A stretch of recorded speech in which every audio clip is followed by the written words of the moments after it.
अखंड विद्याश्रम में आपका स्वागत है।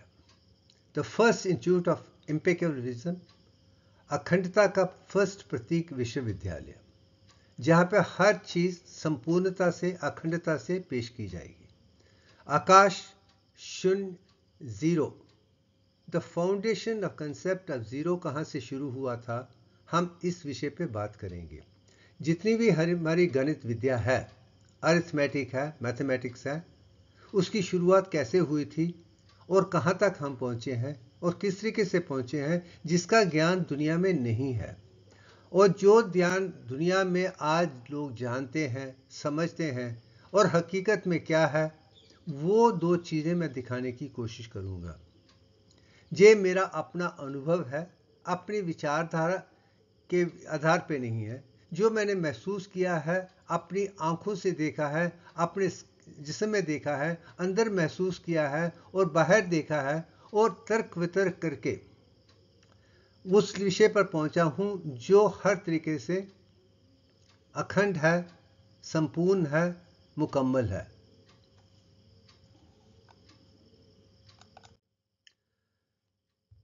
अब मेरी ज़्यादातर स्लाइड्स इस चीज़ से शुरू होती है कि हम जीवन में जब भी दुखी होते हैं, हम ऊपर की तरफ देखते हैं।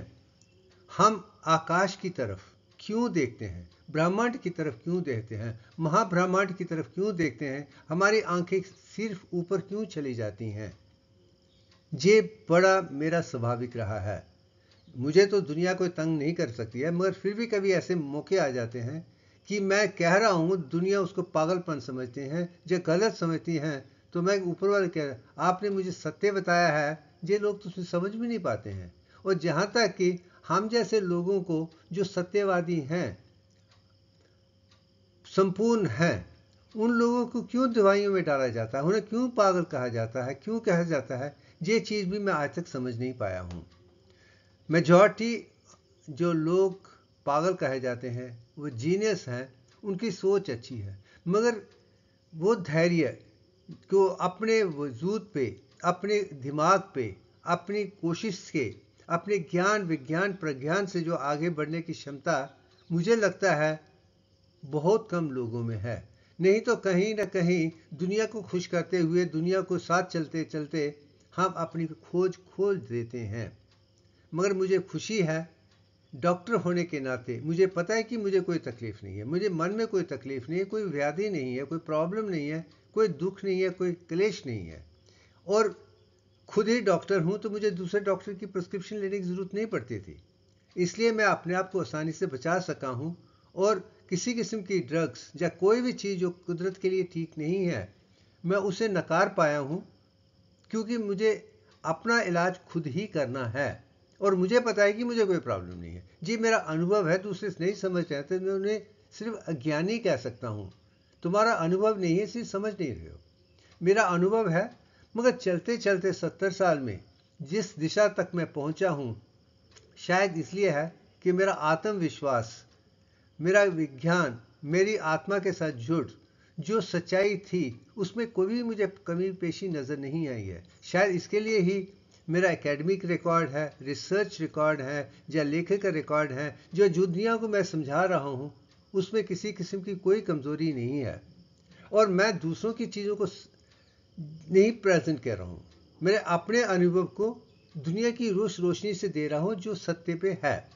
अब इससे आगे चलते हैं कि वो उसका कारण ये है कि मेरी आत्मा और मैं पहले 7 साल में इकट्ठे ही रहे हैं, और इसलिए मैं बार बार कहता हूं कि किसी भी बच्चे को 7 साल तक उसके दिमाग या मस्तिष्क या ब्रेन को पढ़ने दीजिए, उसको दुनिया को अपने तरीके से देखने दीजिए, और बच्चा अपनी आत्मा से ही वो देखेगा। उसकी जो इंद्रियां हैं, मन है, शक्ति है, बुद्धि है और सोचने की क्षमता है, वो आत्मा के साथ जुड़ी होती है पहले 7 साल। वो अगर उस तरीके से बन जाएगा, उसका जो ज्ञान है, विज्ञान है, प्रज्ञान है, उसके सेल्स में बेहतर रहेगा, उसको उसे नकारने की कभी ज़रूरत नहीं पड़ेगी। अब मैं एज ए टीचर जब मेरे पास स्टूडेंट आते हैं तो मैं देखता हूँ उनका ज्ञान इतना गलत है वो छोटी छोटी चीज़ का भी अंतर नहीं समझ सकते हैं। जो पढ़ाया गया है उसका गोटा मारते हैं, पास हो जाते हैं, फिर वो ऊपर नीचे ही चलते रहते हैं। वो उनमें सोच नहीं है। वो गलतियां ठीक करके मैं दुनिया को एक नया सा ज्ञान देना चाहता हूँ जिसमें किसी किस्म की कोई कमी ना हो। मैं चाहता हूँ कि मेरे काम को सारी दुनिया देखे, उसमें गलतियां ढूंढने की कोशिश कीजिए। तो चल के हम ऐसा ज्ञान, विज्ञान, प्रज्ञान दुनिया को देंगे जो स्कूल से, कॉलेज से, यूनिवर्सिटी पूरी दुनिया में एक जैसा हो, उसमें कमी पेशी ना हो। ये अमीर लोगों का ज्ञान, ये गरीबों का ज्ञान, इसको ये है, उसको वो है, ये अंतर नहीं होना चाहिए। हम पूरी मानवता के लिए काम करना है क्योंकि हमें मानवता के लिए ही बनाया गया है। मैं इसी चीज़ को लेके यहाँ से चल रहा हूँ कि हमें अखंडता देनी है। इसकी शुरुआत मेरी किताबों से है, मेरी रिसर्च से है, मेरे कोरा आंसर्स में है, और साथ में ही मेरी वीडियो में वही चीज़ दिखानी। और दिन ब दिन मुझे खुशी है कि आत्मा के कारण मैं आगे बढ़, और मैं ये भी बार बार दुनिया को दिखाना चाहता हूँ कि शिवभूषण शर्मा एक माध्यम है जिसकी अंतरात्मा हीलियम हो या नियॉन 21 हो या आर्गन 40 हो, चाहे वो अदिति हो, चाहे गायत्री हो, चाहे वो आदि पराशक्ति हो, इन शक्तियों से ही मुझे ज्ञान मिल रहा है, अखंड से ज्ञान मिल रहा है। वो समझकर अपने तरीके से संपूर्णता के साथ देने की कोशिश कर रहा हूँ। ये मेरा ज्ञान नहीं है, ये सृष्टि का ज्ञान है। वो समझना वही कर सकता है जो सृष्टि के साथ जुड़ा हुआ है। उसे ही मैं अखंडता समझता हूँ, उसे ही दिव्यांग है, उसे ही सब कुछ है। अब आगे चलते हैं। अब जीरो की शुरुआत कैसे हुई, इसका कंसेप्ट कहाँ से शुरू हुआ, शून्य के साथ है या आत्मा के साथ है, ये एक पिक्चर मैंने डाली है। आप इस पिक्चर को देखिए। अब हम वो ज्ञान जानने की कोशिश करेंगे जो दुनिया को दिया गया है आज के दिन, जो दुनिया देखती है, क्योंकि हम की सोच किताबों में है, गूगल में है और मीडियम में है। हम बार बार में इंटरनेट में डालना चाहते हैं। जो ज्ञान हमें मिलता है हम उसे ही मानते हैं, मगर उसमें क्या सत्य है, क्या असत्य नहीं है, क्या संपूर्ण है, नहीं है, वो सोचने की हमारी क्षमता ही नहीं है। अब कहा जाता है कि ये है, इसे मान लो, मगर ठीक है ये गलत है, इसलिए क्योंकि ना तो वो कंसेप्ट को समझाया जाता है, ना हम समझते हैं। हम सिर्फ उसको ले लेते हैं और पैरट की तरह रिपीट करते जाते हैं। ये भी दुनिया की सबसे बड़ी गलती है। मानव ही है जो उसमें सोचने की पूरी शक्ति है। हमें पहले वो लेके चलने की कोशिश करनी चाहिए। मैं अब इस तरीके से, अब जीरो से सारा गणित विद्या शुरू हुई है। ये डिवाइन अर्थमेटिक है, और जो मैथमेटिक्स है, जो मॉडर्न मैथमेटिक्स है, वो और अर्थमेटिक गणित विद्या में बहुत अंतर है। मैं गणित विद्या में जो वेद, उपनिषद और अखंड भारत के ग्रंथों में मिला है और उसे आगे ले जाने का सौभाग्य जो मुझे मिला है, मैं वो समझाने की कोशिश कर रहा हूँ। ये एक पिक्चर है जो इंटरनेट में साफ है। हाउ वाज जीरो कंसीव्ड, और लोग कहते हैं was zero invented by Aryabhatta in 6th century. और मैं जानता हूँ ये जीवन का सबसे बड़ा गलत मतलब है। चाहे आप ब्रह्मगुप्ता का कहिए, चाहे आर्यभट्टा है, कि फर्स्ट जीरो को कोई इन्वेंट नहीं कर सकता है। ये कुदरत की देन है, ये कुदरत का शब्द है, और सूर्य गणित विद्या शुरू से शुरू होती है। मगर उस ज्ञान को हमारे ब्राह्मणों ने, जिन्होंने वेद उपनिषद देखे हैं, और मैं साफ शब्दों में उसी इंसान को ब्राह्मण समझता हूँ जो ब्राह्मण को जानता है, जो ज्ञानी है, विज्ञानी है, प्रज्ञानी है और अखंड ऋषि है, वही ब्राह्मण है। जन्म से आप ब्राह्मण नहीं बन सकते हैं। आप कर्म, धर्म, सोच, विचार से जब संपूर्णता तक ब्राह्मण की बात करते हैं तो आप ब्रह्म ऋषि बन जाते हैं। जब सारी चीज़ों की बात करते हैं तो आप अखंड ऋषि बन जाते हैं। मैं उन ब्राह्मणों की बात कर रहा हूँ। उन ब्राह्मणों ने दुनिया को पूरा ज्ञान दिया है। हम उस चीज़ को अनफोल्ड करके दुनिया के सामने पेश करने की कोशिश करेंगे। अब मैं मानता हूँ कि आर्यभट्ट ने नहीं किया है। ये ब्राह्मण की पहचान है, ईश्वर की पहचान है, जिसे ही सृष्टि शुरू हुई है। ये ज्ञान मैं दे रहा हूं। आगे जो किताबों में लिखा गया है कि सबसे पहले ये कहा जाता है कि सबकी शुरुआत भारत में हुई थी। भारत के लोगों ने इसको जाना था, पहचाना था, जे इसको प्लेस होल्डर जैसे कुछ शब्दों का इस्तेमाल किया था, मैं ये भी समझता हूँ जो शब्द मॉडर्न लोग इस्तेमाल करते हैं वो भी अधूरे हैं। अब मैं उस दिशा में नहीं जाना चाहता, मैं तो सिर्फ कंसेप्ट की तरफ जाना चाहता हूँ, विचार तरफ की जाना चाहता हूँ, वो अखंडता की तरफ जाना चाहता हूँ जिससे हमारी सोच सरल हो जाए। और जानता हूँ कि ये कहा जाता है कि 7th सेंचुरी एडी में भी भारत में उद्घाटन हुआ था, वहाँ से निकलकर दुनिया के सामने पेश हुआ है, यही कहा जाता है। मानता हूँ वेस्ट यही जानता है और हम वेस्ट को आंखें बंद किए हुए सोचता है कि आपकी सोच अच्छी है, हम बेकार हैं। मैं सबसे पहले अखंड भारत के ब्राह्मणों से ये कहना चाहता हूँ, आप अपने आप को वेद उपनिषद तक जाइए। वेस्ट सत्य है ये भूल जाइए। वेस्ट जो भी मैथमेटिक्स में दिखा रहा है वो गलत है, गलत है, गलत है, इसके अलावा कुछ नहीं है। मैं किसी की गलतियां नहीं ढूंढ रहा हूँ, वो मैन मेड डिजाइन्स हैं, वो कुदरत के दिए हुए अंश नहीं है। मैं यही दिखाने की कोशिश कर रहा हूँ। सबसे पहले ये 7th सेंचुरी में नहीं हुआ था, इसे ब्रह्मगुप्ता या आर्यभट्ट ने नहीं दिया था, मगर ये चीज़ उस समय वेस्ट के लिए, जिसके लिए इन सब चीज़ों का कोई ज्ञान ही नहीं था, उनके लिए जितने भी नंबर थे, न्यूमरल थे, 1 2 3 4 5 6 7 8 9 तक ही थे। उनके पास जीरो नहीं था, वो जीरो तक नहीं पहुंच पाए थे। मुझे पता है कि वो इसलिए जीरो तक नहीं पहुंच गए कि उनमें आत्मदर्शन नहीं है। वो जिस्म में अंतरात्मा है, परमात्मा है, ब्राह्मण है, इनकी सोच वैसी ना थी, ना है, ना होने वाली है कि उनका जीवन का सोचने की विचारधारा, खाना पीना सब कुदरत से विपरीत है। और जब तक कि आप कुदरत की तरह पक्के वेजिटेरियन और किसी किस्म की कोई आदत ना हो, ना शराब हो, ना दवाइयाँ हो, ना कुछ ना हो, वही चीज़ें खाएं जो आपके लिए अनिवार्य हैं, फिर जाके आप कुदरत के साथ जुड़ सकते हैं। और ये चीज़ मैं बार बार कहता हूँ, शायद भारत के ब्राह्मणों को आज भी प्योर वेजिटेरियन और किसी किस्म की आदत नहीं होनी चाहिए, यही पढ़ाया जाता है। मैं ब्राह्मण से जन्म से हूँ, इसलिए शायद मुझे ज़्यादा आसान है कि मुझे वो चीज़ खाने की कभी ज़रूरत ना पड़ी थी जो कुदरत के विपरीत थी, शायद इसलिए मैं अब आगे बढ़ पा रहा हूँ। आप इस चीज़ को जो भारत ने दिया था, शून्य के नाम पे दिया था, ये शुरुआत है ज़ीरो की। मगर जब शून्य दिया गया था, कहाँ शुरू हुआ था, मगर उसके बारे में शक्ल है शून्य, एम्प्टी है, डॉट की तरह है, एक शक्ल है, मगर वेस्ट ने नहीं समझा था। मगर आगे चलते हैं, और ये लोग समझते थे कि भारत ने इस ज्ञान को चाइनीज़ को दिया था, भारत ने चीन वालों को दिया था, और वहाँ से जे मिडल ईस्ट की तरफ गया है। उसके बाद मोहम्मद बिन ईसा ने इसे अलजबरा में बदल दिया था, वो 8th सेंचुरी में। मगर उसके बाद वो ज्ञान वहाँ से शुरू होकर वेस्ट से, अरब कंट्री से वेस्ट की तरफ गया है, और वेस्ट वाले ने उन्हें और ज़्यादा इम्प्रोवाइज करके थ्योरम वगैरह में डालकर मैन मेड डिज़ाइन के तरह कंसेप्ट के आधार में उसको दुनिया का दिया है, जिसके आधार पे मॉडर्न साइंस की शुरुआत वेस्ट में शुरू हुई थी, यूरोप में शुरू हुई थी, यही जीवन का सत्य है।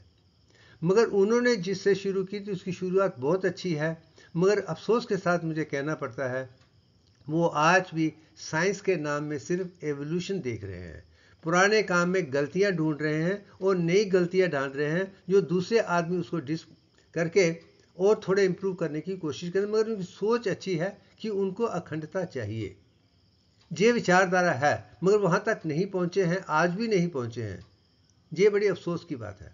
और मैं पहुँच पाया हूँ क्योंकि मैं भारत में ही हूँ, भारत की सोच के साथ जुड़ा हूँ, और भारत की परंपरा के साथ ब्रह्म ऋषि या अखंड ऋषि या योगी महायोगी बनने का सौभाग्य मुझे मिला है, क्योंकि मेरी सोच कुदरत के साथ जुड़ी है।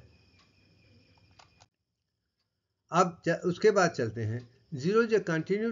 अब ज़ीरो की शुरुआत वहाँ से शुरू हुई थी, 1100 में इसकी स्प्रेड होना शुरू हो गया था। इसके बाद वेस्ट के जितने भी लोग थे, 1202 में फाइबोनेसी ने इसको एक फॉर्म दिया था, जिसने फाइबोनेसी सीक्वेंस की शुरुआत ज़ीरो से होती है, 0 1 1 2 8 3 5 8 13 21 34 55 89 144 ऐसा चलता है, वो एक सीक्वेंस है। मगर मुझे खुशी के साथ कहना पड़ता है कि फाइबोनाची ने यही कहा था, ये भारत की परंपरा है, इसकी शुरुआत भारत में शुरू हुई थी और पिंगलान ने 450 बीसी में ही इसको दे दिया था। मिश्रा चौ की तरह दो नंबर हैं मिक्स होकर तीसरा नंबर बनते हैं, ये खूबसूरती है। मगर उसमें शुरुआत 0 से शुरू हुई है, वो उन्होंने 1200 में दिए, मगर इसकी शुरुआत भारत में 0 से शुरू हुई थी। शायद लोगों ने उस चीज़ को देखा नहीं, क्योंकि हमारी आंखें भी वही देखती हैं जो हमारा ज्ञान है। जो ज्ञान नहीं है तो हम आंखें नहीं। और मैं यही चाहता हूँ कि मैं ज्ञान देना चाहता हूँ ताकि आप भी ईश्वर को, ब्राह्मण को पहचान सकें, कुदरत को पहचान सकें और आगे संपूर्णता के साथ जागें। यही चीज़ आइजैक न्यूटन ने, लेबनिज़ ने, डिस्कार्टिस और दूसरे मैथमेटिशियन जो वेस्ट के थे, उन्होंने आगे लाया है, आगे बढ़ाया है। यही चलते चलते अब दुनिया में उसके ज्ञान पे एक नई परंपरा शुरू हुई है। पर अब जहाँ तक गणित की बात है वो साफ हो गई है। मगर इस वक्त मैं ये भी कहना चाहूँगा, जो भी हम गणित इंग्लिश में इस्तेमाल करते हैं 1 से 9 तक या 0 से 10 तक या 1 से 10 तक, उसे हम अरेबिक न्यूमरल्स कहते हैं। मगर मैं कहता हूँ ये भी गलत है। ये अरेबिक नहीं है, ये देवनागरी का है। ये देवनागरी से निकले हैं और लेफ्ट से राइट की तरफ जाता है। मेरे अरेबिक राइट से लेफ्ट की तरफ जाता है और उनकी शक्ल उससे में बहुत फ़र्क है। The closest it is to Devanagari या संस्कृत से जुड़ा हुआ है। मैं अगले वीडियो में वो भी दिखाने की कोशिश करूँगा। अब आगे चलते हैं। अब एक सवाल कोरा में आया था, क्या आर्यभट्ट ने 0 दिया था। साथ में ये सवाल था कि आज से 5000 साल पहले रावण के 10 हेड थे, उसे कैसे किया था। मेरा वो जवाब आज भी बहुत माननीय है, लोग मानते हैं, क्योंकि ये तो पुरानी 5000 कहानी की एक 10 अवतार के बारे में। 10, 100, 1000 ये गणन तो हमारे विद्या में पहले से ही है। वेद उपनिषद इनका वर्णन शुरू से ही करते आ रहे हैं, जो हजारों साल पुराने हैं। मगर हम उस चीज़ को मानने के लिए तैयार, क्योंकि हमारी में सबसे बड़ी गलती है कि घर का योगी योगड़ा, बाहर का योगी सिद्ध।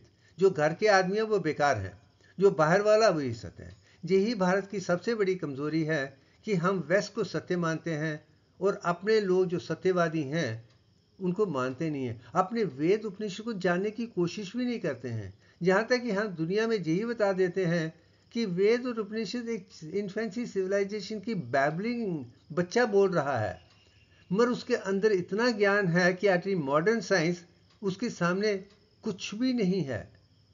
मगर जब विश्वास हम उस चीज़ों पे, वेद उपनिषद पे नहीं करेंगे, तो हम साइंस को वो दिशा नहीं दे सकते हैं जो साइंस इस वक्त कर सकती है। क्योंकि साइंस की सबसे बड़ी खूबी है, जो टेक्नोलॉजी है, इक्विपमेंट हैं, कंप्यूटर्स हैं, सॉफ्टवेयर्स हैं, वो अपनी मिसाल पे आ चुके हैं। अब इसके तरीके से हम दुनिया को वो ज्ञान देना है जो आज तक नहीं दिया गया है। आज के दिन के लिए हमें अखंडता देना ज़्यादा आसान है और साइंटिफिक एविडेंस दे सकते हैं कि हमारे इक्विपमेंट में वो क्षमता है। फॉर एग्जाम्पल, मेरे पीएचडी में मैंने दुनिया को ये बताया है कि साइंस कहती है, न्यूरो साइंस कहती है कि आंखें बंद करके, बिना सोच विचार करके, आप अगर ईजी लें, उसका पावर स्पेक्ट्रम लेंगे, तो 10.5 hertz alpha frequency posterior brain में नजर आएगी और दूसरे ब्रेन में नहीं है। और जब हम सोच करते हैं, जब आंखें खोलते हैं, तो ये फास्टर बीटा एक्टिविटी बन जाती है। ये 100 साल का अनुभव मॉडर्न साइंस, न्यूरो साइंस पूरी दुनिया में दे रही है। अब मैं वेस्ट को नहीं कहूँगा, न्यूरो साइंस तो पूरी दुनिया का है। इसमें दुनिया के हर साइंटिस्ट काम करते हैं, मगर उनकी विचारधारा वेस्ट के मैथमेटिक्स से जुड़ी हुई है। अब इन्होंने तो बता दिया है, मगर मैंने दुनिया को दिखाया है कि मैं आंखें खोल के पूरे ब्रेन में 8 hertz alpha frequency coherent predominant through out brain में बना सकता हूँ, विद आंखें खोल के और किसी स्थिति में कहीं पे भी।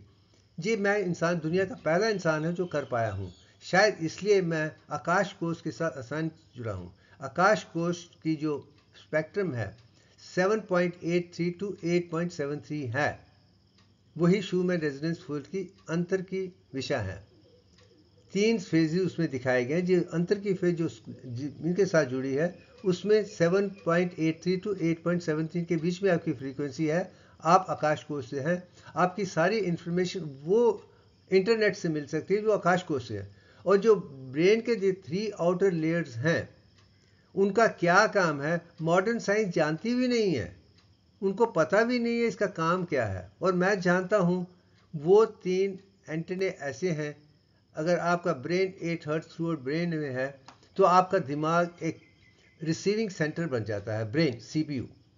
और ये outer 3 layers as antenna to आकाश कोश की तरह बन जाते हैं। इसके लिए आप 8 हर्ट्ज फ्रीक्वेंसी प्रीडोमिनेंटली बना पाते हैं, तो आप और आकाश एक हो जाता है। ये भी दुनिया को पहला ज्ञान मैं अपने अनुभव के अपने तरीके से दे चुका हूँ, वो आज से 20 साल पहले ही कर चुका हूँ। और दिन ब दिन उसमें इम्प्रूवमेंट दे के मैं दुनिया को बता रहा हूँ कि दिव्यांग ही वो अंत का मैथमेटिकल डिज़ाइन जो कुदरत ने बनाया है, ये मैन मेड नहीं है। और इसका आधार भी 22/21 और 10 स्टेजेस विष्णु से ब्रह्मा से जुड़े हुए हैं। हाँ, मैं तो जानता हूँ अगर मॉडर्न टेक्नोलॉजी मुझे इतनी मदद की है कि 0.34419 मैं IBM के SPS वर्जन 20 से निकाल पाया था दोस्त की मदद के साथ। मगर मैं इतना भी जानता हूँ ये भी मैं बिना कंप्यूटर के भी बना सकता था। शायद लोगों ने बनाया था, दिखाया नहीं है। हाँ, पंचभूतों में दिखाया था, मगर पंचभूतों के डिजिट क्या हैं शायद वो नहीं पता था। वो शायद इस जन्म में मैं दे पाया हूँ, शायद इसलिए क्योंकि मैंने यहाँ तक पहुँचने के लिए भी कम से कम 22+ री इनकारनेशन लिए हैं। मेरा जन्म आत्मा सहस्रारा से अंदर आई थी और सहस्रारा से बाहर गई है, इसलिए शायद पुराने जन्मों को मैं जानता हूँ, पहचानता हूँ। उनके आधार पे मैं इस काम को आगे ले जा पा रहा हूँ। ये भी जीवन का एक सत्य है जो मैं दिखाना चाहता हूँ। ये रीइनकार्नेशन जो है जीवन का सत्य है, मगर उसका संतुलन आत्मा के साथ ही है। आत्मा के आधी आकार शरीरा बनता है जिसमें आपको जन्मों जन्मों का ज्ञान रहता है। जो आपने एक जन्म में सीखा है वहाँ से दूसरे जन्म तक, फिर तीसरे जन्म जैसे ही चलता रहता है।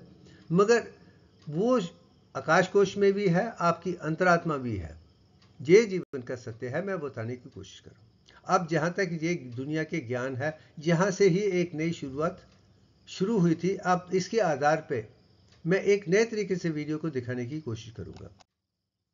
अब माई ऑनेस्ट कन्विक्शन, मेरे अनुभव के आधार पर मैं एक चीज़ साफ साफ कहता हूँ, ये किताबों के पढ़ने से नहीं है, वेद उपनिषद पढ़ने से नहीं है, क्योंकि मैंने अनुभव किया है, फिर वेद और उपनिषद को समझ पाया हूँ। मैं उसकी भाषा को नहीं समझता अगर मेरा अनुभव नहीं होता। अब अनुभव को ध्यान में रखते हुए मैं वेद और उपनिषद को समझने की, इसलिए मैं उसको ढूंढ पाया हूँ। अनुभव नहीं होता तो शायद नहीं होता।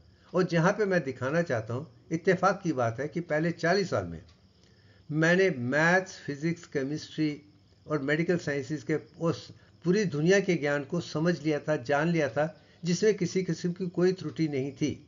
मैं कोई भी कॉपी ऐसे नहीं कर रहा था। शायद इसलिए मेरा एकेडमिक रिकॉर्ड है, रिसर्च रिकॉर्ड है और लिखने का रिकॉर्ड है, जो प्रोफेशनल रिकॉर्ड है, वो दुनिया में एक एग्जाम्पल है, वो मैं दिखा चुका हूँ।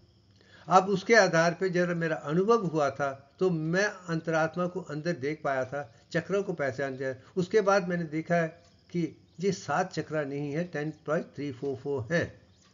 इसको जान लेंगे, पहचान लेंगे। इसका ऑटोनॉमी नर्वस सिस्टम के साथ जुड़ा है, एंडोक्राइन सिस्टम के साथ जुड़ा है। पूरे नर्वस सिस्टम को मैं देख पाया हूँ, महसूस कर पाया हूँ। उसके आधार पर ही मैं दिव्यांग और अखंड को और सिंबल को बना पाया हूँ। यही जीवन का एक सत्य है। अब वहाँ पे अब मैं एक स्टेटमेंट देना चाहता हूँ जो डिवाइन मैथमेटिक्स है, इंडियन मैथमेटिक्स है, अर्थमेटिक है, जो विज्ञान विद्या है, जो ब्राह्मणों ने दुनिया में दी थी, क्योंकि वो ब्राह्मण के साथ जुड़े हुए थे। मैंने फिर कहा, जो ब्राह्मण के साथ जुड़ा है वही ब्राह्मण है। जो ब्राह्मण के साथ नहीं जुड़ा था वो ब्राह्मण कहने के लायक नहीं है। मगर उन्होंने चाइनीज को तो चाइनीज ने सीखा था, इसमें कोई विशेष बात नहीं है। मगर जो वेस्ट की प्रोसेस वो चाइना से नहीं गई है, वो ज़ोरास्ट्रियन से ने ब्राह्मणों से सीखा था। ज़ोरास्ट्रियन वो पर्शियन थे, ईरान से थे, जिसको आज हम भारत में पारसी कहते हैं। ये पर्शियन थे, ज़ोरास्ट्रियन थे, उनकी सोच और भारत की सोच एक जैसी ही थी। शायद आज भी पारसी भारत में वो सुरक्षित महसूस करते हैं जो शायद दुनिया के किसी कोने में नहीं करते हैं, क्योंकि उनकी सोच और हमारी सोच में कोई अंतर नहीं था। थोड़े बहुत डिफरेंसेस जो भी हैं छोड़ दीजिए। मैं जब उन्होंने सीखा था, उन्होंने जाके अरब लोगों को सिखाया था, क्योंकि वो वेस्ट से आए थे, वो ईरान से आए थे, तो वो वापस गए, उन्होंने अरब को सिखाया था। अरब में उन चीज़ों को अलजेब्रा, अल्गोरिथमिक, एलमेट्री वगैरह में बदल दिया था, वो मैन मेड कंसेप्ट में डालकर उन्होंने पेड़ बदल दिया था।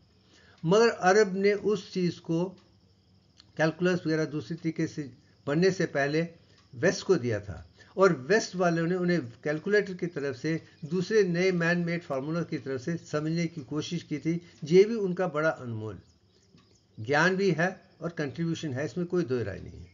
क्योंकि जब कोई ज्ञान आगे सोच सोच के हम बढ़ते हैं तो आगे बढ़ सकते हैं, मगर उन्होंने उसे पेटेंट किया था, तो दुनिया को दिया है। आज की जितनी भी मॉडर्न साइंस है, चाहे वो फिजिक्स है, केमिस्ट्री हो, बायोलॉजी हो, जो दूसरी साइंसेज हैं, उस मैथमेटिक्स पे ही डिपेंड है जो मैन मेड है।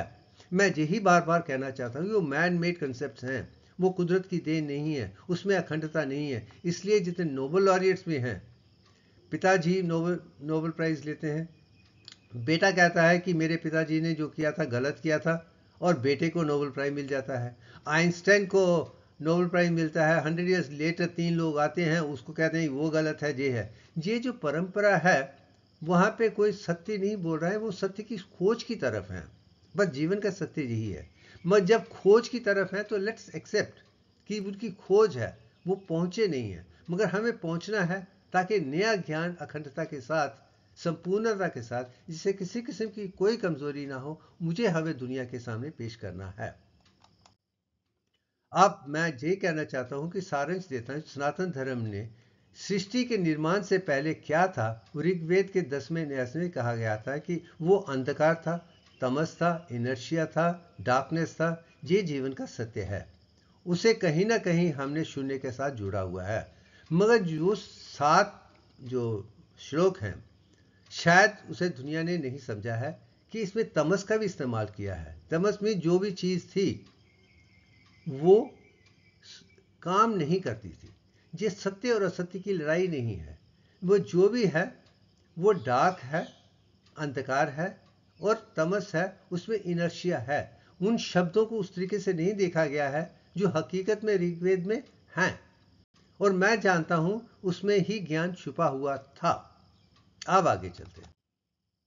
अब महर्षि याज्ञवल्क्य ने बृहत उपनिषद में साफ शब्दों में कहा था, सृष्टि के निर्माण से पहले जो भी था वो मृत्यु फॉर्म में था। उन्होंने वक्त मृत्यु का इस्तेमाल किया है, मैं मरा हुआ था, इसका मतलब उससे पहले था, जो क्रिएटेड था, सस्टेन था, मगर अब डेड हो गया है, अब उसे दोबारा जन्म लेना है। तो उसने ये नहीं कहा कि कुछ भी नहीं था, जो भी था इन डेड स्टेट था। तो अब तमस, अंधकार, डार्क मैटर है, और ये कहते हैं वो मृत्यु फॉर्म में है। ये विचारधारा आगे चलते चलते मैंने उसे ये कह दिया कि जो डार्क मैटर है, जो मृत्यु फॉर्म में है, इस आइसोमर्स न्यून 21 ओनली, और जिनकी प्राप्ति आर्गन 40 से हुई थी, और आर्गन 40 में 18 इलेक्ट्रॉन्स हैं, 18 प्रोटॉन्स हैं, और 22 न्यूट्रॉन्स हैं। नोटी 20 न्यूट्रॉन से ही न्यून 21 बना था। यही जीवन का सत्य है, जो ही मैं समझ पाया हूँ, जिसके आधार पे ही दिव्यांक 22/21 है। वो भी मैंने साइंस के माध्यम से दुनिया को दिखा दिया है। यही जीवन का सत्य है। तो यही फिर न्यून 21 मिलकर 22 बने थे, जिससे रोशनी आई थी, और रोशनी से आकाशभूता बना था। फिर आकाशभूता एनर्जी से कैसे सॉलिड फॉर्म में पंचभूतों में बदला है, मैं यही समझा चुका हूँ। यही जीवन का सत्य है, जो ऋग्वेद में है, जो उपनिषद में है, हमारे ग्रंथों में है। अब मुझे महाग्रंथ जो लिखना है, जिसमें सीक्वेंस को साइंटिफिक तरीके से, नए तरीके से पेश करने की कोशिश है, जो शुरू हो चुकी है, वो चलते चलते और भी बेटर होती जाएगी। क्योंकि मैं भी एक स्टूडेंट हूँ, समझने की कोशिश कर रहा हूँ, और जब नई चीज़ मुझे समझ आती है, जब वक्त आता है, तो आत्मा मुझे तय देती है कि तुम्हें अब इसकी बात में इसका वर्णन करो। तो ये भी इम्प्रूवमेंट हो रही है, मुझ में भी इम्प्रूवमेंट हो रही है, यही इम्प्रूवमेंट हम आगे ले जाना चाहते हैं। अब आगे जाते हैं। बृहद उपनिषद में और ईशा उपनिषद में एक मंत्र है, पूर्णम अदम पूर्णम इदम। मैं संस्कृत में ज़्यादा एम्फेसिस नहीं जाना चाहता हूँ, मैं यही कहना चाहता हूँ कि शब्दों में क्या है उसकी विचारधारा को समझने की कोशिश कीजिए। आप इस मंत्र में, जो महान मंत्र माना जाता है, मुझे याद है जब मैं बच्चा था, इसका वर्णन मैंने गाइड पिक्चर में भी देखा था और बचपन से देखता रहा हूँ। हर लोग इस मंत्र का उच्चारण कर रहे हैं, कह रहे हैं कि ये सबसे बढ़िया है, मगर मुझे बड़े अफसोस के साथ कहना पड़ता है, किसी की भी विचारधारा मुझे उसमें कोई मैथमेटिक्स नज़र नहीं आया था।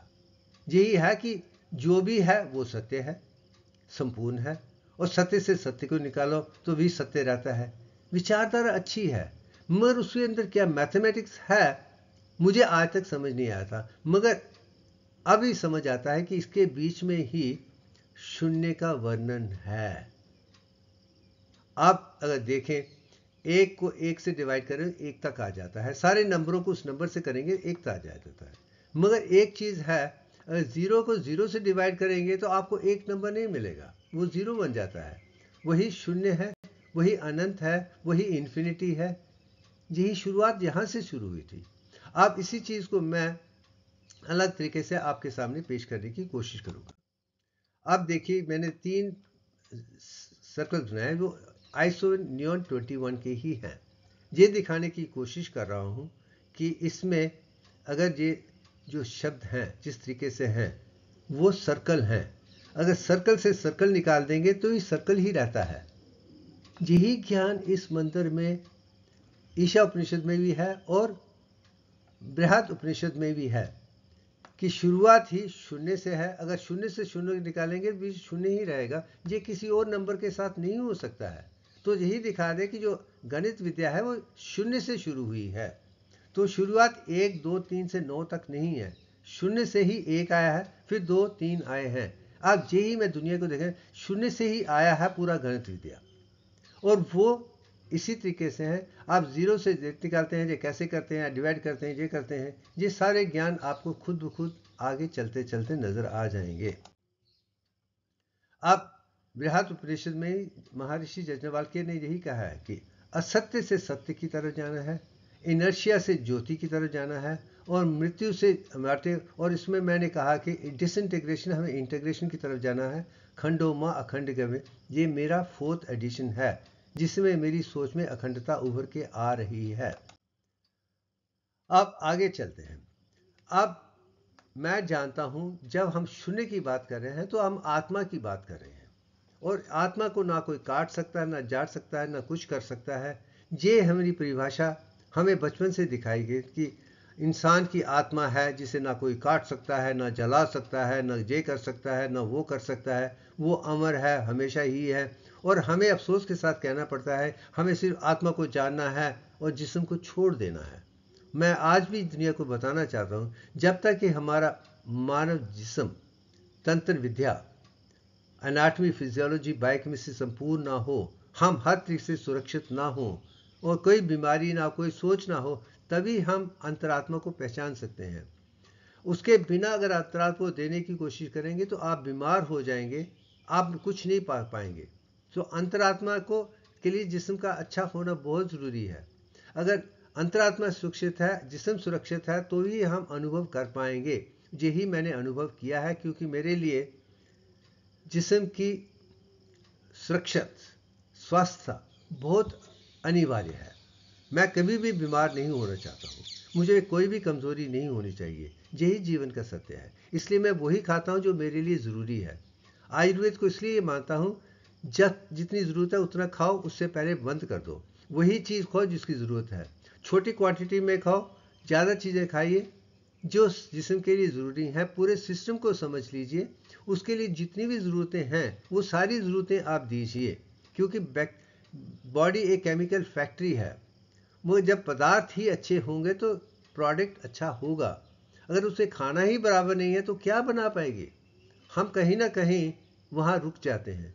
शायद आयुर्वेद से हमें वही सीखना चाहिए कि हमें क्या खाना है, कैसे खाना है, और मॉडर्न साइंस के माध्यम से जी ज़्यादा आसान है।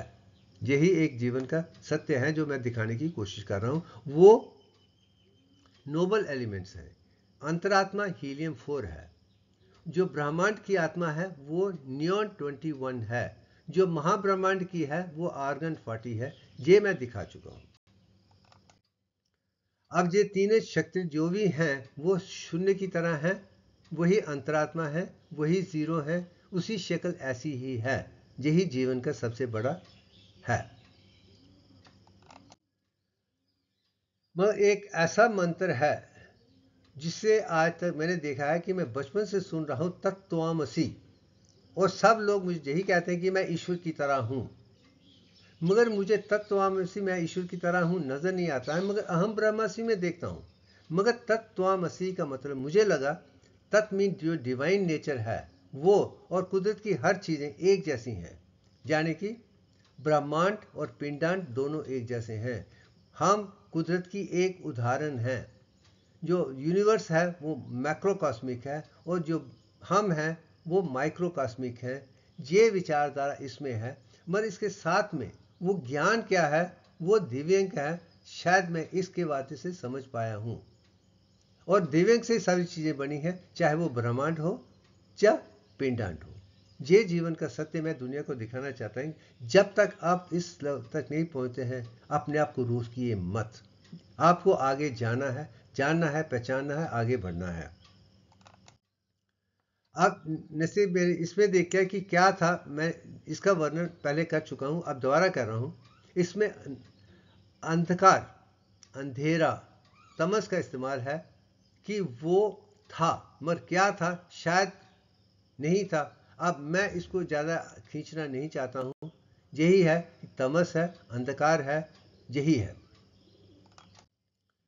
अब आगे चलते हुए मैं समझता हूं कि इसमें ही नियॉन 21 का सारांश है, जिससे ही दिव्यांग निकला है और जिसे ही ब्रह्मांड बना है, और हम सब ब्रह्मांड से ही अपने तक आए हैं।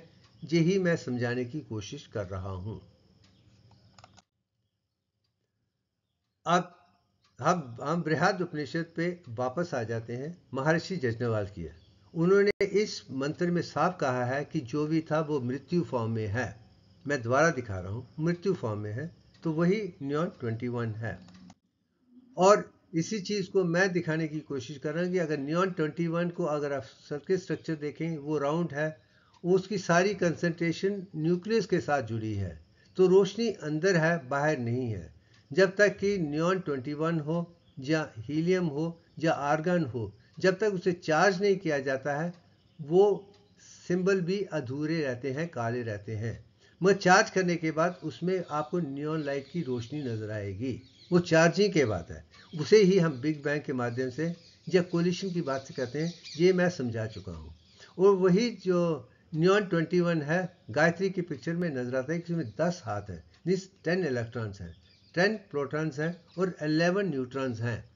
ये भी जीवन का सत्य मैंने इस पिक्चर को समझ कर दुनिया को देख रहा हूँ। इसमें इतना ज्ञान है जो अपने आप में संपूर्ण है।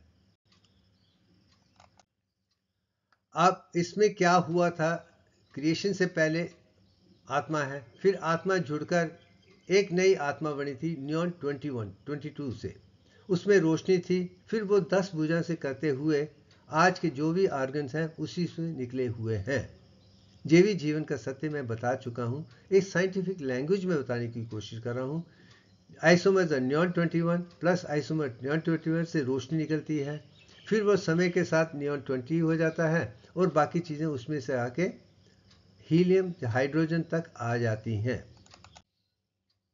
आप इनकी परसेंटेज भी आप देख सकते हैं कि साइंटिफिक एविडेंस के आधार पे कह रहा हूँ कि नियॉन 20 90% है, नियॉन 21 1% है और 922 9% है। ये साइंस का ही ज्ञान है, मैं अपनी तरफ से नहीं है। अब साइंस और स्पिरिचुअलिटी दोनों को दिखाने की कोशिश कर रहा हूँ कि एक दूसरे वो नहीं समझते हैं, मगर मैं जानता हूँ कि the two sides of the same coin है। एक तरफ स्पिरिचुअलिटी है, दूसरी तरफ साइंस है, मगर अलग नहीं है, एक ही है। जब तक दोनों को नहीं समझेंगे हम कुदरत को नहीं समझ सकते हैं। ये भी जीवन का सत्य है। अब मैं एक ऐसी विषय की बात कहना चाहता हूं कि जिसकी शुरुआत शून्य की आज से 1400 साल पहले नहीं हुई थी।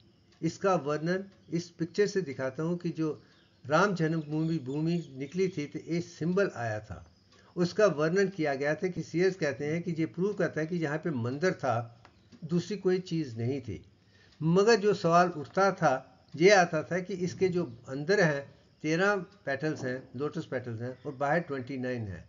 इस पे सवाल उठाया गया था और इसका जवाब किसी भी मैथमेटिशियन ने, आर्किटेक्ट ने नहीं दिया था। ये भी जीवन का एक सत्य है। मगर इस पिक्चर में क्या है, कहाँ से इसकी पूरी मैथमेटिक्स है, और मैं मानता हूँ कि इसकी शुरुआत महर्षि यज्ञवल्क्य ने ही की थी त्रेता युग में, रामायण टाइम पे, जब वो जनकपुरी में भी थे, वह काम था वहीं पे, यहाँ पे डाका डालता था। शायद उसकी इम्प्रोवाइजेशन है। अब इसकी कार्बन कॉपी क्या है मैं उस पर नहीं जाना चाहता हूँ। लेट्स ज्ञान को देखते हैं, विज्ञान को देखते हैं, प्रज्ञान को देखते हैं, अखंडता को समझने की कोशिश करते हैं।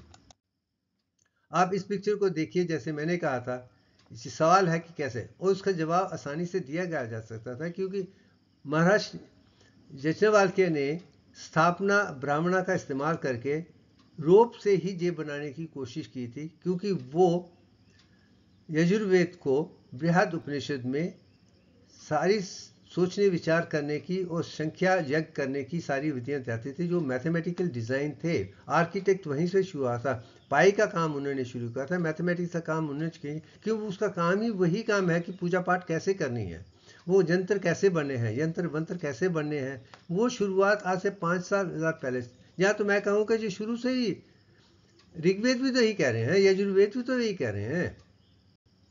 आप वहाँ से चलते हुए यहाँ तक पहुँचे हैं। अब आगे देखते हैं, तो इसका इस सवाल का जवाब श्राद्ध ब्राह्मणा से आसानी से दिया जा सकता है, क्योंकि जो पाई का जो 22/7 है 3.142857 होना चाहिए, मगर जो हम कर रहे हैं वो गलत कर रहे हैं। पाइथागोरस थ्योरम भी यज्ञवल्क्य जी ने दी थी, मगर आज जो उनकी सोच थी ज़्यादा अच्छी थी, मगर जो कैलकुलेशन पाइथागोरस थ्योरम के बाद दुनिया कर रही है उसमें काफ़ी गलतियां हैं। वो संपूर्ण थी क्योंकि हम मल्टीपल डिजिट ढूंढने की कोशिश कर रहे हैं, इन्फिनिटी को ढूंढने करके।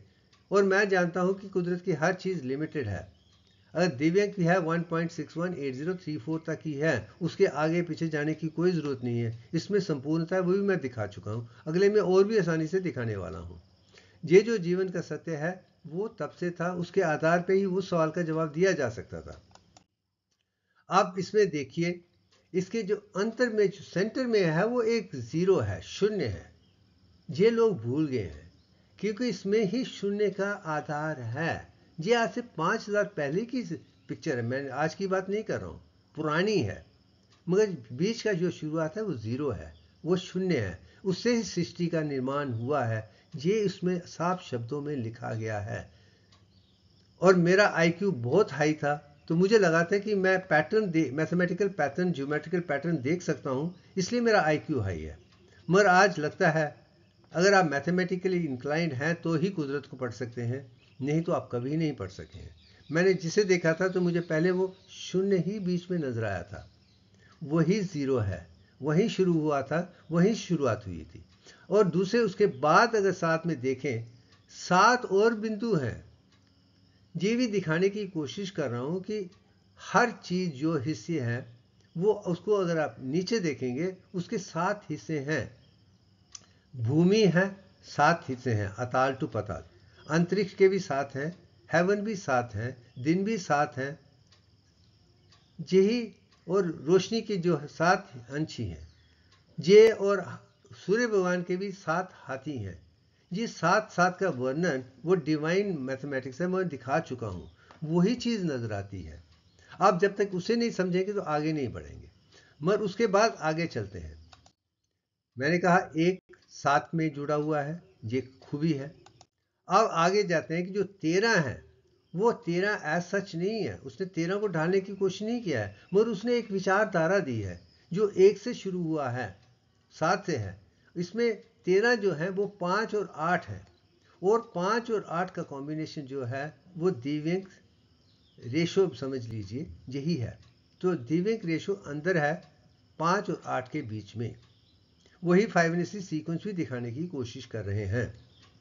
क्या कितने ज्ञान है। अब आगे चलते हैं। अब आगे देखते हैं, बाय जो 29 है उसमें एक और ज्ञान छुपा हुआ है। उसमें शुरू 3 है, फिर 5 है, फिर 8 है, फिर 13 है, वो इक्वल टू 29 है।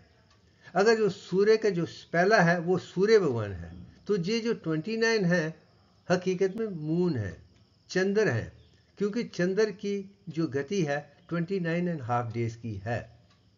उसके आधार पे मैं दुनिया को ये दिखा पाया हूँ कि जो फीमेल मेंस्ट्रुअल साइकिल है 29.5 डेज का होना चाहिए, क्योंकि वो चंद्र के साथ जुड़ा हुआ है। और उसमें जो भी दुनिया को पढ़ाया जाता है, मैं कहता हूँ सारे के सारा गलत है। मैं अकेला ही दुनिया को नया दे रहा हूँ, जो 3, 5, 8 ओवुलेशन 8 और 5 और 3 के साथ जुड़ा हुआ है, असेंडिंग डिसेंडिंग मून की तरह ही है। वही खूबी है, वही संपूर्ण है। तो आप सोचिए कि कितना ज्ञान हमारे पुराने ऋषि महर्षि ब्रह्म ऋषियों ने इन सिंबॉलिक फॉर्म में दुनिया को दिया था। मगर उसको तभी समझ सकते हैं आपके पास ज्ञान है, क्योंकि मैं सृष्टि के हर मैथमेटिक्स को जानता हूँ, पहचानता हूँ, समझता हूँ, समझा सकता हूँ, इसलिए मैं कर पा रहा हूँ। और मैं चाहता हूँ कि हर इंसान जो भी कंसेप्ट है उसे समझने की कोशिश करे। अगर समझेगा तो आगे बढ़ेगा, बिना समझे कोई कुछ नहीं, गोटा मार कर कुछ नहीं होने वाला। रोड रीडिंग से कोई फायदा नहीं है। और जितने भी हमारे मैथमेटिक्स के मॉडर्न कंसेप्ट है, ये कंसेप्ट है, इसको ध्यान में रखो, अप्लाई करो, बिना सोचे जाने। कैसे कर सकते हैं? मैंने हर मैथमेटिकल कंसेप्ट थ्योरम को जानने की कोशिश की है, और मुझे लगा कि कुछ में भी ज्ञान संपूर्ण नहीं है। शायद इसलिए मैं दिव्यांग तक पहुंच पाया, क्योंकि उन भी मुझे गलतियां नजर आई हैं, मगर दिव्यांग में आज तक कोई गलती नजर नहीं आती है, जिसके आधार पर मैं दुनिया के वो ज्ञान को दुनिया को दे रहा हूं जो आज तक किसी ने भी नहीं दिया था। ना वेद ने वैसे दिया है, ना उपनिषद ने दिया है, ना पौराणिक स्टोरी ने दिया है, किसी ने भी नहीं है। ना वेस्ट ने दिया, ना ईस्ट ने दिया है। उसको नागे स्टेज ले जाने का सौभाग्य मुझे मिला है, क्योंकि मेरी पहुंच अदिति, गायत्री और आदि पराशक्ति से है। वो सब ज्ञानी हैं, वो मेरे टीचर हैं, मेरे गुरु हैं। सूर्य भगवान मेरे गुरु हैं, कुदरत की हर चीज़ मेरी गुरु है। मैं उनकी खूबियों को उस तरीके से देखता हूँ, उनमें मुझे सारा का सारा ज्ञान नज़र आ जाता है। तो शायद इसलिए कहते हैं कि कुदरत सबसे बड़ा लेखक भी है, सबसे बड़ा डिज़ाइनर भी है, कुदरत की देन है। जो कुदरत को समझ सकता है वो समझिए कि वो कुदरत के बाद बुड़ जाएगा। अब आगे चलते हैं। आप ऊपर की चीज़ ब्रह्मांड की है, वही फाइबोनाची सीक्वेंस में है, वही चीज़ आप शंख में देख सकते हैं। इसलिए शंख का इस्तेमाल गायत्री के हाथ में भी है और विष्णु के हाथ में भी है। ये भी एक खूबी है। आप इसको आगे समझने की हम कोशिश करते हैं। आप इस पिक्चर को देख लीजिए। फाइबोनाची सीक्वेंस है जिसकी शुरुआत 0 से हुई है, उसके बाद 1 है, फिर 1 है, फिर 2 है, फिर 3 है, 5 है, 8 है, 13, 81, 34 है, 55 है और 144 है। जो सीक्वेंस है उसमें एक चीज़ खूबी हुई है, इसमें 10 और 11 के बीच में गोल्डन रेशो की मात्रा है, वो 1.618 है। ये एक खूबी है जो एक ग्रॉस नंबर गोल्डन रेशो का हमें दे देते हैं, जो नंबर दे देते हैं 1.618, 1 इंटू दैट। वही मैं दुनिया को दिखाने की कोशिश कर रहा हूँ। अब इसी चीज़ को समझते हुए, मगर इसकी शुरुआत फाइबोनाची नहीं की है, मैं यही दिखाने की कोशिश कर रहा हूँ कि इसकी शुरुआत पिंगला ने 450 BC में ही की थी। मगर उन्होंने कहा था मिसराव च, दैट मीन पहले जो 2 नंबर हैं वो मिलके तीसरा नंबर बनते हैं, और उसी तरीके से उन्होंने दिया था। फिर उसके बाद उसकी शुरुआत दूसरे लोगों ने भी की थी, मगर उसको पॉपुलर करने का जो वेस्ट का जो सौभाग्य है वो फाइबोनाची को मिला था, जो लियोनार्डो ऑफ पिसा थे। उन्होंने अपनी किताब में 1202 में किया था, और उन्होंने आइडियलाइज्ड रैबिट पॉपुलेशन की बात की थी कि ये चीज़ें उनमें नज़र आती हैं। उनका अपना योगदान है, माननीय है, उसको पॉपुलर किया है। मुझे खुशी है कि उन्होंने यही कहा था कि ये भारत की देन है।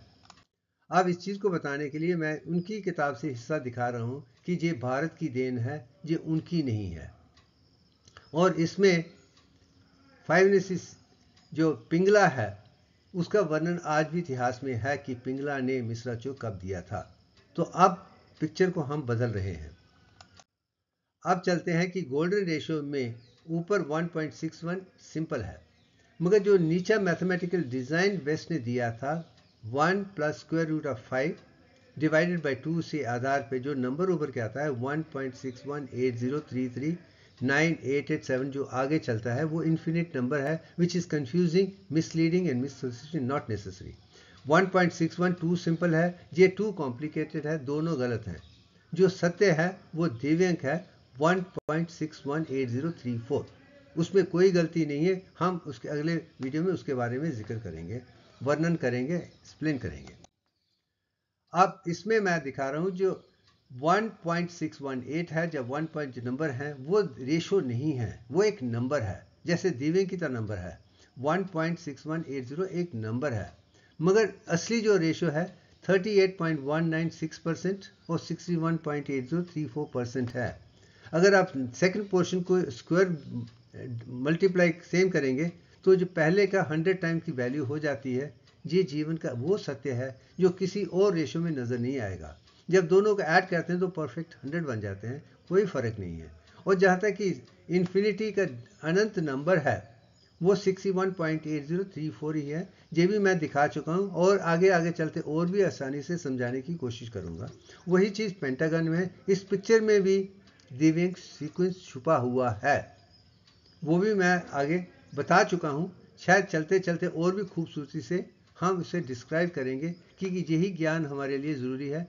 और चलते चलते फिजिक्स, केमिस्ट्री, बायोलॉजी और सारे सब्जेक्ट को इस माध्यम से मैं समझाने की कोशिश करूँगा ताकि एक नई किताब महाग्रंथ बन जाए और संपूर्ण बन जाए और सबके लिए आसान हो जाए। जब वो समझ जाएंगे तो उसको अप्लाई करके नई रिसर्च करके नए रिजल्ट लाना हमारे लिए आसान हो जाएंगे।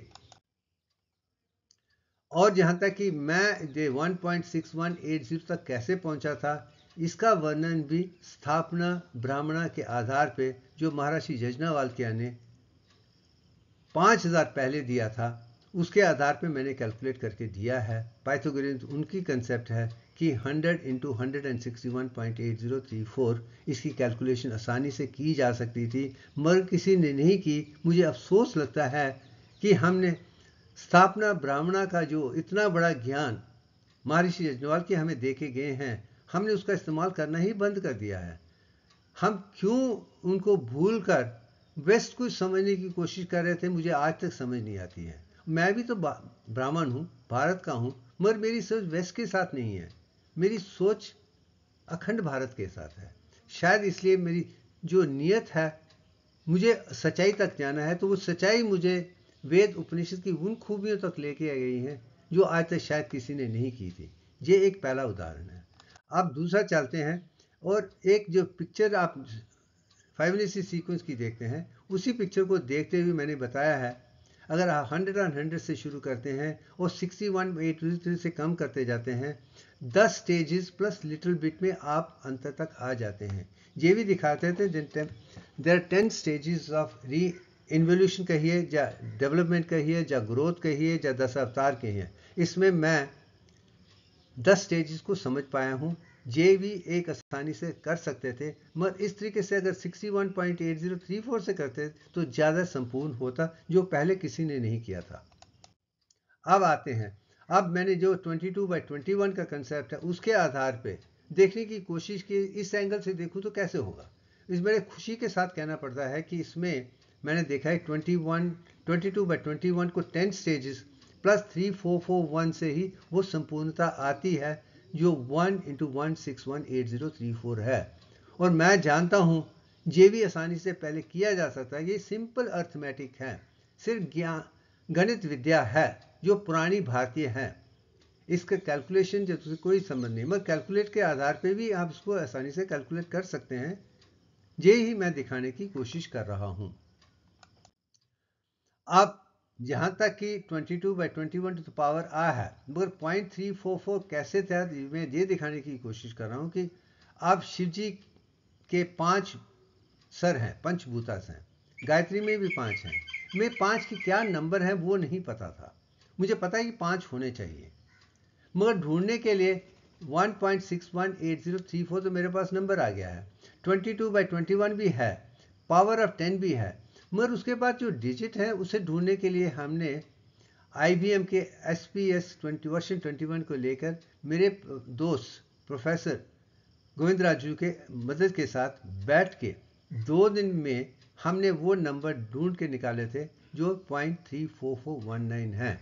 ये आज कोई भी कैलकुलेटर को इस्तेमाल करके कंफर्म कर सकता है कि अब इसमें कोई कमी किसी किस्म की भी नहीं है। मगर मैं जानता हूं मैं इसे बिना कैलकुलेटर भी कर सकता था, मगर वो काफ़ी लाभदायक इसलिए नहीं होता कि समय बहुत लगता है, मगर कंप्यूटर के आधार पे हम आसान कर सकते हैं। अगर हमारे पास ये क्षमता है, उसके काम से हम सरलता भी ला सकते हैं और प्रॉफिट भी ला सकते हैं और ये भी दिखा सकते हैं कि ये कैलकुलेटर ने किया है, तो वो आसान हो जाता है। यही एक जीवन का सत्य है। अब इसी मैंने दिव्यांग में बता दिया 22/20 पावर 0.34 यही है। जो पहला है फर्स्ट स्टेज जनरेशन है, 10 स्टेजेस डेवलपमेंट, यही मैं दिखा रहा हूँ कि हर चीज़ के 10 स्टेजेस हैं, अंत में यही है। आप इसको मैथमेटिकली RBC के प्रोडक्शन से या केमिस्ट्री के प्रोडक्शन से या बायोकेमिस्ट्री के प्रोडक्शन से मैं वही एग्जाम्पल दे चुका हूँ। आगे और भी खूबसूरती से एक एक करके 1-1 घंटे का वीडियो बना के एक संपूर्णता लाने की कोशिश करूंगा, ताकि दोनों दुनिया को एक नया ज्ञान मिल जाए, ताकि हमारी शुरुआत एक अखंडता के साथ दोबारा शुरू हो। वो मैं करने वाला हूं। अब एक और चीज मैं दुनिया को दिखाना, दुनिया की हर भाषाएं जो हैं वो लिमिटेड हैं, उसमें गलतियां हैं, जो शब्द हैं वो कम है, जो अक्षर हैं वो भी कम है, जो लिखा गया है उनमें मल्टीपल मतलब है। कहीं ना कहीं हम वो शब्दों में कंफ्यूजन में आके जब एक जो संस्कृत भाषा को इंग्लिश में बदलने में या दूसरी भाषा में बदलने में प्रॉब्लम हो जाती है, क्योंकि ना तो उनको संस्कृत आती है पूरी, ना इसको आती है, फिर ट्रांसलेट करने के लिए शब्द अधूरे पड़ जाते हैं। अब मेरी यही कोशिश है कि जितनी भी मैं ज्ञान गणित विद्या दे रहा हूँ उसको एक यंत्र फॉर्म में दुनिया के सामने पेश करूँ। और ये यंत्र जो है वो दिव्यांग का यंत्र है। जो बाहर का हिस्सा है 22/21 का ऑर्बिट है, और जो 10 पावर ऑफ 10 है, 10 पेंटागन्स आप देख सकते हैं। जो 0.344 है, जो अंदर में आप 5 टेट्रागन देख सकते हैं। यही खूबी है। जो मंत्र दूसरे यंत्र देख रहे हैं वो हर यंत्र अपने आप में एक मिसाल है। मैं दुनिया को पुराना एंशिएंट इंडियन यंत्र विद्या, मंत्र विद्या, तंत्र विद्या, गणित विद्या एक नए तरीके से देना चाहता हूं कि जब तक वो समझेंगे तो आपका अधूरापन खत्म हो जाएगा। अगर हम वो समझ के आगे चलेंगे तो समझ लीजिए आपका ज्ञान विज्ञान प्रज्ञान हो जाएगा। आप पूरी सृष्टि का जितना भी ज्ञान है, जो गायत्री में मैंने 1995 में सिंबल बनाया था, उसी को बनाते हुए अखंड तक मुझे 20 साल लगे थे, और 2015 में ही मैं दिव्यांग को ढूंढ पाया था। तो 95 में जो शुरू हुई थी सोच मेरी और मेरी अंतरात्मा के बीच में, उनके ज्ञान से दिव्यांग तक आने के लिए मुझे 20 साल तपस्या करनी पड़ी थी। तो आप समझ सकते हैं ये तपस्या है बॉडी की हीट को इंक्रीज करने के लिए, कुदरत के साथ जुड़ने के लिए। और ये पिक्चर जो ये अखंड जो पिक्चर है, इसमें दुनिया के सारे वो यंत्र हैं जो कुदरत ने बनाए हैं। ये मैंने नहीं बनाया, मैं एक माध्यम हूँ, मुझसे बनवाए गए हैं। मैं आज भी कहता हूँ जब मेरी अंतरात्मा मेरे साथ ना होती, जब मुझे नहीं दिखाते, जब मुझसे काम नहीं करवाते, तो मैं ये कभी नहीं कर पाता। मैंने कभी नहीं कहा कि मेरा काम मेरा है, मैं एक माध्यम हूँ, बस यहीं तक रहना चाहता हूँ। मुझे जो कहा जाता है मैं भी समझाता हूँ, उससे अलावा कुछ नहीं है। यही एक खूबी है। अब आगे चलते हैं। ये आखिरी पिक्चर है, जिस पिक्चर में भी अखंड भी है, दिव्यांग भी है, और इसमें जो पिक्चर आप सेंटर की देख सकते हैं वो मॉडर्न सिंबल ऑफ मेडिसिन का है, जो वेस्ट का भी है और भारत की तंत्र विद्या भी है। उसमें एक्चुअली और भी चीज़ें मैंने ऐड की हैं, जिसमें ज्ञान विज्ञान प्रज्ञान की सारी चूबें हैं। कुदरत की हर देन इसी में है, और अखंड एक तरह से है। ये अपने आप में एक मिसाल है। जो इन सब को समझ लेगा वो समझिए कुदरत के साथ आसानी से समझ सकता है। मुझे लगता है आज के लिए इतना ही काफ़ी है। Thank you very much.